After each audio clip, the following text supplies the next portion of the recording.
નમસ્કાર ગુજરાત। આજે આપણે જોશું 13 જૂન 2024નું મોસ્ટ ઇમ્પોર્ટન્ટ કરંટ અફેર। તે પહેલાં ખાસ કરીને ચેનલ ઉપર નવા હોય તો ચેનલને સબસ્ક્રાઈબ કરી લેવી। તો ચલીએ આજનો ક્લાસ શરૂઆત કરીએ। તો તાજેતરમાં આંતરરાષ્ટ્રીય ખેલ દિવસ ક્યારે ઉજવવામાં આવ્યો? તો કે 11 જૂનના રોજ આંતરરાષ્ટ્રીય ખેલ દિવસ ઉજવવામાં આવ્યો છે। આ પહેલો વહેલો ઉજવવામાં આવે છે, એટલે કે આ વર્ષેથી જ આની શરૂઆત કરવામાં આવી છે। તો તાજેતરમાં આંતરરાષ્ટ્રીય ખેલ દિવસ 11 જૂને ઉજવવામાં આવ્યો છે। તો મોસ્ટ આઈએમપી બને આપણા માટે આની થીમ તો કે પ્લે એક સારી દુનિયાને બતાવે છે। તો ખાસ કરીને થીમ પર યાદ રાખવી, નક્કી ન લેવાય શું પૂછી લઈએ। ત્યારબાદ આવી રીતના દિવસો જોઈ લઈએ। આજે આપણે જૂન મહિનાનું રિવિઝન નહીં કરીએ, હવે ગમે ક્યારે કરી લેશું। પહેલાં આ નવા દિવસો જે એડ કર્યા ઉજવવાની એની માહિતી લઈ લઈએ। તો આંતરરાષ્ટ્રીય રમતગમત દિવસ 12 જૂને ઉજવવામાં આવે છે। ત્યારબાદ આંતરરાષ્ટ્રીય બટાટા દિવસ 30 મેએ ઉજવવામાં આવે છે અને વિશ્વ ફૂટબોલ દિવસ 25 મેએ ઉજવવામાં આવે છે। ત્યારબાદ યુએનજીએ 24 મેને આંતરરાષ્ટ્રીય ટકાઉ અને પરિવર્તન દિવસ તરીકે જાહેર કર્યો હતો અને એ ઉજવ્યો હતો પણ। યુએનજીએ એટલે કે યુનાઇટેડ નેશનલ જનરલ એસેમ્બલી એ 26 નવેમ્બરને વિશ્વ ટકાઉ પરિવર્તન દિવસ તરીકે જાહેર કર્યો હતો અને રાષ્ટ્રીય ડોલ્ફિન દિવસ તો કે 5 ઓક્ટોબરે ઉજવવામાં આવે છે। ત્યારે ઇમોફોબિયા દિવસ તો કે 15 માર્ચે ઉજવ્યો હતો અને મિત્રતા દિવસ તો કે 6મી ડિસેમ્બરે ઉજવ્યો હતો। ત્યારબાદ આંતરરાષ્ટ્રીય રોગશાળાની તૈયારીનો દિવસ તો કે 27 ડિસેમ્બરે ઉજવ્યો હતો। ત્યારબાદ નેશનલ સ્ટાર્ટઅપ ડે 16 જાન્યુઆરીએ ઉજવવામાં આવે છે અને સૂર્ય દિવસ તો કે 23 જાન્યુઆરીએ ઉજવ્યો। ત્યારબાદ વિશ્વ બાળ દિવસ તો કે 26 જાન્યુઆરીએ ઉજવવામાં આવે છે। ત્યારબાદ પાર્ટિન્સ વોન્સ મેમોરિયલ ડે 14 ઓક્ટોબરે ઉજવવામાં આવે છે અને આદિવાસી ગૌરવ દિવસ 15 નવેમ્બરે ઉજવવામાં આવે છે। ભાલા ફેંકનો દિવસ 7મી ઓક્ટોબરે ઉજવવામાં આવે છે। આંતરરાષ્ટ્રીય મહિલા ન્યાયાધીશ દિવસ 10 માર્ચે ઉજવવામાં આવે છે। રાષ્ટ્રીય અવકાશ દિવસ 23 ઓક્ટોબરે ઉજવવામાં આવે છે અને આંતરરાષ્ટ્રીય સંભાળ અને સહાય દિવસ 29 ઓક્ટોબરે ઉજવવામાં આવે છે અને આંતરરાષ્ટ્રીય બાયોફિશ રિઝર્વ ડે 3 નવેમ્બરે ઉજવવામાં આવે છે અને હૈદરાબાદનો મુક્તિ દિવસ તો કે 7 સપ્ટેમ્બરે ઉજવવામાં આવે છે। તો મિત્રો આ દિવસો ખાસ કરીને યાદ રાખવા, કારણ કે નવા છે। ત્યારબાદ તાજેતરમાં ભારતીય નૌકાદળની પ્રથમ મહિલા હેલિકોપ્ટર પાયલટ કોણ બની છે? તો કે અનામિકા બી રાજીવ બન્યા છે, પ્રથમ મહિલા હેલિકોપ્ટર પાયલટ બન્યા છે, એ પણ નૌકાદળના, તો ખાસ કરીને યાદ રાખવા। તો તાજેતરમાં ભારતીય નૌકાદળના પ્રથમ મહિલા હેલિકોપ્ટર પાયલટ અનામિકા બી રાજીવ બન્યા છે, જે ખાલી વન લાઇનર સ્વરૂપે જ છે। ત્યારબાદ તો કે નેવલ ચીફ હાલના કોણ છે? તો કે દિનેશ કુમાર ત્રિપાઠી છે, આ પણ નવા જ છે અને નેવલ એટલે કે નેવીનો દિવસ 4 ડિસેમ્બરે ઉજવવામાં આવે છે। ત્યારબાદ ભારતની નૌકાદળ 2024ને નેવલ સિવિલ વર્ષ તરીકે જાહેર કર્યું હતું, આપણે જોયું હતું કરંટ અફેરમાં। ત્યારબાદ ભારતીય નૌકાદળે તેલંગાણાને બીજા વેરી લો ફ્રિક્વન્સી કોમ્યુનિકેશન સેન્ટરનું ઉદ્ઘાટન કર્યું હતું। ક્યાં કર્યું હતું? તો કે તેલંગાણા ખાતે, તો આ ડેટા યાદ રાખો આની સાથે। ત્યારબાદ તાજેતરમાં ઓડિશાના નવા મુખ્યમંત્રી તરીકે કોણે શપથ લીધા છે? તો કે મોહન શરણ માંઝીએ શપથ લીધા છે, ઓડિશાના નવા મુખ્યમંત્રી બન્યા છે। તો બીજેપીની સરકાર આવી ગઈ ઓડિશામાં પણ। તો તાજેતરમાં ઓડિશાના નવા મુખ્યમંત્રી તરીકે મોહન શરણ માંઝીએ શપથ લીધા છે, જ્યારે આની પહેલાં કોણ હતા? તો કે નવીન પટનાયક હતા, એ તો કે 24 વર્ષ માટેના રહી ચૂક્યા છે અહીંના સીએમ તરીકે, તો ખાસ યાદ રાખવું। અને નવીન પટનાયક કઈ પાર્ટી સાથે સંકળાયેલા હતા એ તમારે કોમેન્ટ કરવાનું છે। ત્યારબાદ ઓડિશાની વાત કરીએ, ઓડિશા પહેલાં જોઈ લઈએ કે નવા મુખ્યમંત્રી આવ્યા છે તે, તો કે રાજસ્થાનના તો કે ભજનલાલ શર્મા બન્યા હતા, મધ્યપ્રદેશના તો કે મોહન યાદવ બન્યા હતા અને છત્તીસગઢના તો કે વિષ્ણુદેવ સાય બન્યા હતા। ત્યારબાદ મિઝોરમના તો કે લાલ ડુહુમા બન્યા હતા અને તેલંગાણાના તો કે રેવંત રેડ્ડી બન્યા હતા। સિક્કિમના તો કે પ્રેમસિંહ તમસ બન્યા હતા, કાલે જ આપણે ચર્ચા કરી હતી। હરિયાણાની વાત કરીએ તો નાયબ સૈની બન્યા હતા અને ઝારખંડના તો કે સપાઈ સોરેન બન્યા હતા।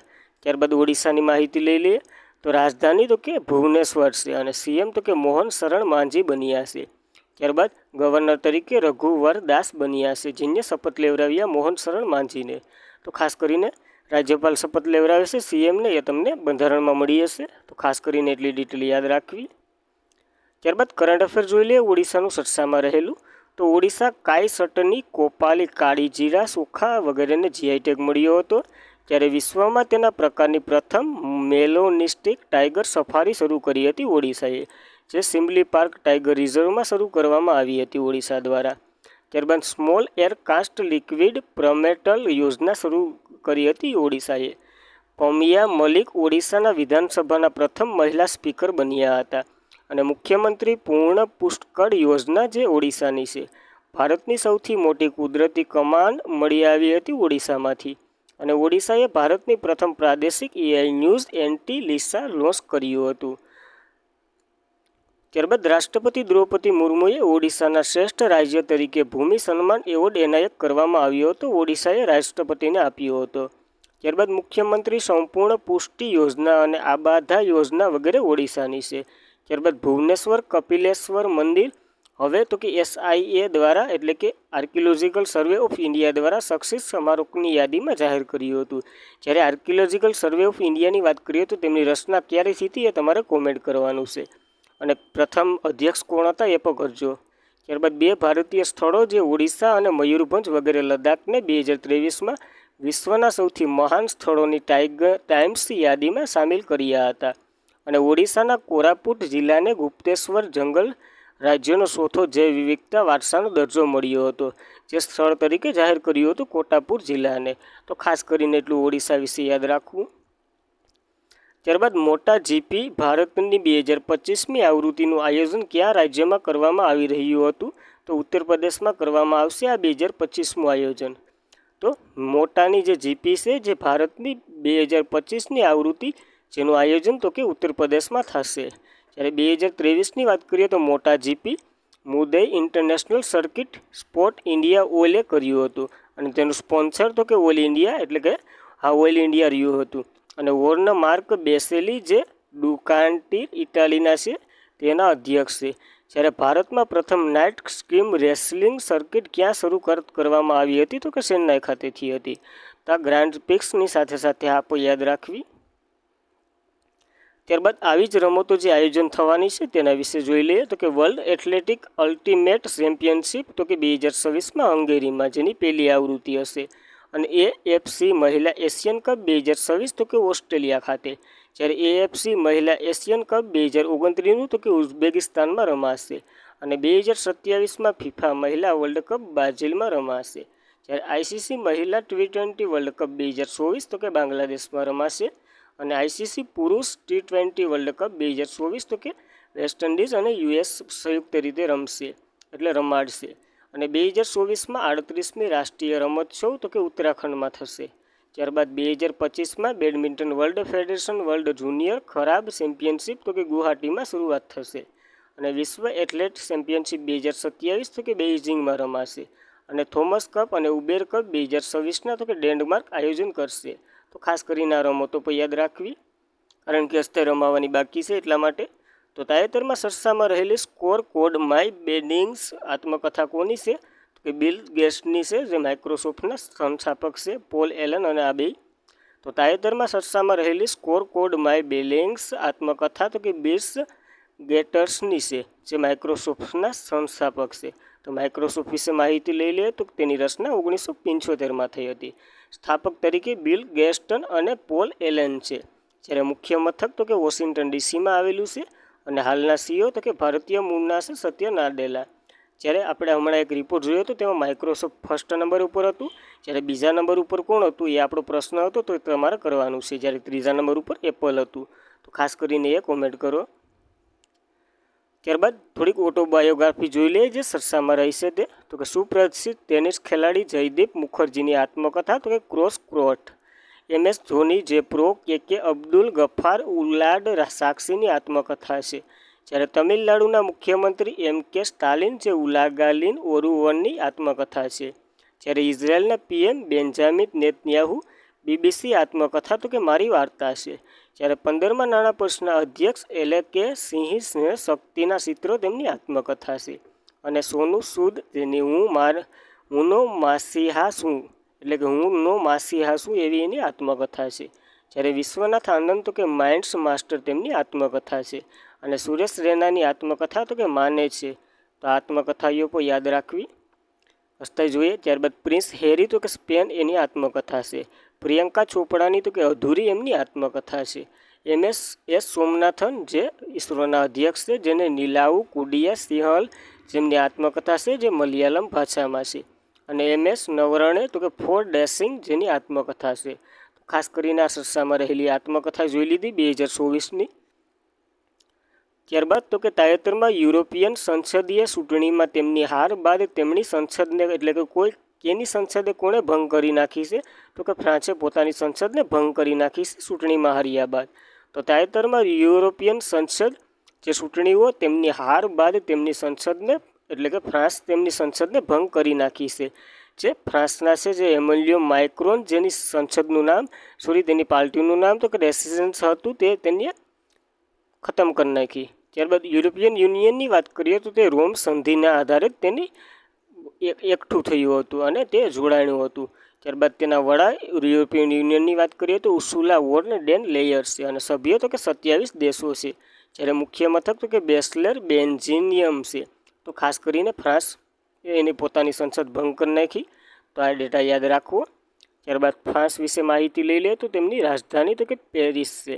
ચલણ તો કે યુરો છે અને પ્રમુખ તો કે એમેન્યુઅલ મેક્રોન છે અને PM તો કે ગેબ્રિયલ અટલ છે. આની એક વિશેષતા છે તો તમારે કોમેન્ટ કરવાનું છે, ગેબ્રિયલ અટલની. ત્યારબાદ કયો દેશ 2025માં હોકી મેન્સ જુનિયર વર્લ્ડ કપની યજમાની કરશે? કોણ કરશે? ભારત કરશે. તો તાજેતરમાં, એટલે કે ભારત દેશ 2025માં હોકી મેન્સ જુનિયર વર્લ્ડ કપની યજમાની કરશે. ક્યારનો? તો કે 2025નો છે તે. આની પહેલાં તો કે 2013, 2016 અને 2021નો ભારત યજમાન કરી ચૂક્યો છે. હાલ તો કે 2023ની વાત કરીએ તો કુઆલાલંપુર મલેશિયાએ તેનું આયોજન કર્યું હતું. ત્યારબાદ તો કે 2025નો રમાશે, એ ભારત રમશે. ખાસ શહેર કીધું નથી, હસતા જાહેર નથી કર્યું. જ્યારે શહેર જાહેર કરશું ત્યારે આપણે લઈ લેવું. ખાલી એમ થાય કે ભારતમાં આયોજન થશે એવું કીધું છે. ત્યારબાદ હોકીનું સરસાયેલું કરંટ અફેર જોઈ લઈએ તો FIS હોકી 5S મહિલા વિશ્વકપ મસ્કસમાં રમાયું હતું, જેમાં રનર તો કે નેધરલેન્ડ હતું. ત્યારે FIS hockey 5S men's world cup મસ્કસમાં રમાયું હતું, જેમાં પણ નેધરલેન્ડ વિજેતા હતું. ઓલામાં ભારત રનરઅપ હતો, આમાં મલેશિયા રનરઅપ છે. તો ભારતવાળું યાદ રાખવું. હોકી ઇન્ડિયા 2023માં match best player of the year તરીકે હાર્દિક સિંહ ઉભરી આવ્યા હતા અને 2023માં વર્લ્ડ શ્રેષ્ઠ મહિલા ખેલાડી સલીમા ટેટે હતા. અને એશિયન ગેમ્સની 19મી આવૃત્તિ જે મેન્સ ટીમ તો કે ગોલ્ડ લાવી હતી. અને FIS પુરુષોની હોકી જે વર્લ્ડ કપ 2023 તો કે ઓડિશામાં રમાઈ હતી, જર્મની જીત્યું હતું. અને ભારતીય પુરુષ હોકી ટીમના કોચ તરીકે કેગ ફુલટન, જે એટલે કે સાઉથ આફ્રિકાના છે, જે નવા જોડાયા હતા, 3-4 મહિના થયા. ત્યારબાદ ભારતીય મહિલા હોકી ટીમના કોચ તરીકે હરેન્દ્રસિંહ જોડાયા હતા. આ તો હાવ નવા છે, મહિનો 2 જેવો થયો. ત્યારબાદ રાયબરેલી હોકી સ્ટેડિયમ તો કે રાની રામપાલના નામ ઉપર એનું નામ રાખવામાં આવ્યું છે. ત્યારબાદ ભારતનું સૌથી મોટું હોકી સ્ટેડિયમ ઓડિશામાં આવેલું છે, જે બિરસા મુંડા એનું નામ છે. અને મોહાલી હોકી સ્ટેડિયમ બલબીર સિંહ સિનિયરના નામ ઉપર રાખવામાં આવ્યું છે. આ હોકી સ્ટેડિયમ ક્યાં આવેલું છે તમારે કોમેન્ટ કરવાનું છે. ત્યારબાદ મહિલા હોકી લીગ 2024 તો કે રાશિ જુનિયરમાં આવેલું છે. અને 2025માં તો કે hockey men's junior world cup તો કે ભારતમાં રમાશે. ત્યારબાદ FISની વાત કરીએ તો તેમની રચના 1924માં થઈ હતી અને હેડક્વાર્ટર તો કે લોસેન સ્વિટ્ઝરલેન્ડમાં આવેલું છે. અને હેડ હાલના તો કે મોહમ્મદ તૈયબ ઇકરમ છે. જ્યારે ભારતની વાત કરીએ તો ભારતમાં હોકીની સર્વોચ્ચ સંસ્થા તરીકે એની રચના 1928માં થઈ હતી અને ભારત FIS સભ્ય બનનાર પ્રથમ એશિયન દેશ હતો, જે 1928માં બન્યો હતો. અને હોકી ઇન્ડિયા એની વાત કરીએ તો તેના પ્રમુખ તરીકે દિલીપ તુર્કી છે, હાલનો કાર્યકાળ છે તેમનો. ત્યારબાદ હોકી અને તેની કોપ અને ટ્રોફીઓ જોઈ લઈએ તો કે Azlan Shah cup, Aga Khan cup, Nehru cup, Dhyanchand cup, Rangaswamy cup, Scindia cup, Ratan Singh cup, Batala cup અને ઇન્દિરા કપ વગેરે હોકીના કપ અને ટ્રોફીઓ છે. તો ખાસ કરીને આ ડિટેલ યાદ રહેવી જ જોઈએ. આ થોડીક બને બીજી. ત્યારબાદ તાજેતરમાં Canadian grand prix F1 race 2024 કોણે જીતી છે? તો કે રેડબુલના ડ્રાઈવર મેક્સ વર્સ્ટેપને જીતી છે આ ગેમ. તો તાજેતરમાં Canadian grand prix F1 race 2024 Max વર્સ્ટેપને જીતી છે. તો ત્યારબાદની બધી ફોર્મ્યુલા રેસ જોઈ લઈએ તો કે ફોર્મ્યુલા 1 ગ્રાન્ડ પ્રિક્સની વાત કરીએ તો હાલ આ 9મી હતી. આની પહેલાંની 8 જોઈ લઈએ તો કે બહરીન ગ્રાન્ડ પ્રિક્સ તો કે મેક્સ વર્સ્ટેપને જીતી છે. અને સાઉદી આરબ ગ્રાન્ડ પ્રિક્સ તો કે એ પણ મેક્સ વર્સ્ટેપને જીતી હતી. ત્યારબાદ ઓસ્ટ્રેલિયન ગ્રાન્ડ પ્રિક્સ તો કે કાર્લોસ સેઇન્ટે જીતી હતી, તે ફેરારીના ડ્રાઈવર છે. જાપાન અને સાઇનીસ બે મેક્સ વેરસ્ટેપને જીતી હતી, અને મિયામી ગ્રાન્ડ પ્રિક્સ તો કે લેન્ડો નોરિયાએ જીતી હતી, જે મેક્સ લેરના ડ્રાઈવર છે. અને ઓમિલિયા રોગાન્ટ ગ્રાન્ડ પ્રિક્સ તો એ પણ મેક્સ વેરસ્ટેપને. જ્યારે મોનેકો ગ્રાન્ડ પ્રિક્સ તો કે ચાર્લ્સ લેક્સર, જે ફેરારીના ડ્રાઈવર છે, એને જીતી હતી. અને કેનેડિયા ગ્રાન્ડ પ્રિક્સ તો કે મેક્સ વેરસ્ટેપને પાછી જીતી છે. ખાસ કરીને ગ્રાન્ડ પ્રિક્સો યાદ રાખવી બધી.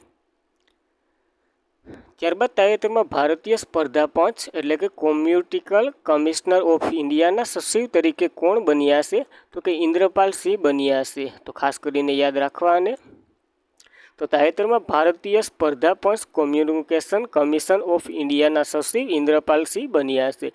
જ્યારે ભારતીય સ્પર્ધા પંચની વાત કરીએ તો કલાની એક નિગમકારી સંસ્થા છે આ, જે ભારતીય વિવાદાસ્પદ સંસ્થા છે. અને કેન્દ્ર સરકાર દ્વારા 14 ઓક્ટોબર 2003ના રોજ એન્ટી કોમ્યુનિકેશન કંપનીની સ્થાપના કરવામાં આવી હતી. અને સિસ્ટમને પ્રોત્સાહન આપવું પડશે, જેથી બજાર ગ્રાહકોના હિત માટે સેવા આપી શકે આ સંસ્થા. અને જેનો ઉદ્દેશ્ય તો કે સ્વસ્થ સ્પર્ધા પ્રોત્સાહન આપવા માટે. અને આના ચેરમેન તો કે રવિનીત કૌર છે. તો ખાસ કરીને એટલી ડિટેલ યાદ રાખવી ભારતીય સ્પર્ધા પંચ વિશે. ત્યારબાદની થોડીક આવી જ નિમણૂક અથવા તો નિયુક્તિ જોઈ લે, જે નવા બન્યા હોય તે. તો કે રવિન્દ્ર ત્યાગી તો કે પાવર ગ્રીન કોર્પોરેશનના CMD બન્યા છે. જ્યારે નાદિયા કેવેલિન તો કે યુરોપિયન ઇન્વેસ્ટમેન્ટ બેંકના પ્રમુખ એટલે કે નવા પ્રમુખ બન્યા છે. ત્યારબાદ શશી સિંહ ઓલ ઇન્ડિયા રબર એસોસિએશનના પ્રમુખ બન્યા હતા. અને પી સંતોષ જે નેશનલ રિકન્સ્ટ્રક્શન કંપનીના MD બન્યા હતા. રશ્મિ શુક્લાની વાત કરીએ તો મહારાષ્ટ્રના પ્રથમ મહિલા DGP બન્યા હતા. અને વિશ્વાસીલની વાત કરીએ તો એશિયન ડેવલપમેન્ટ બેંકના એક્ઝિક્યુટિવ ડિરેક્ટર બન્યા હતા. અને દલજીતસિંહ ચૌધરીની વાત કરીએ તો SSBના DG બન્યા હતા. અને સંધ્યા પાંડિયનની વાત કરીએ તો વર્લ્ડ ટેક ઓર્ગેનાઇઝેશનના એમ્બેસેડર બન્યા હતા. બિમસ્ટેકના નવા SC એટલે કે સર્વોચ્ચ ગ્રાન્ટ તો કે ઇન્દ્રમણિ પાંડે બન્યા હતા અધ્યક્ષ. ત્યારબાદ રઘુરામ આયર તો કે અતિયા ઓલિમ્પિક એસોસિએશનના CEO બન્યા હતા. અને અનિલ કુમાર તો કે લાહોટી ટ્રાયહેડના હેડ બન્યા હતા લાહોટી.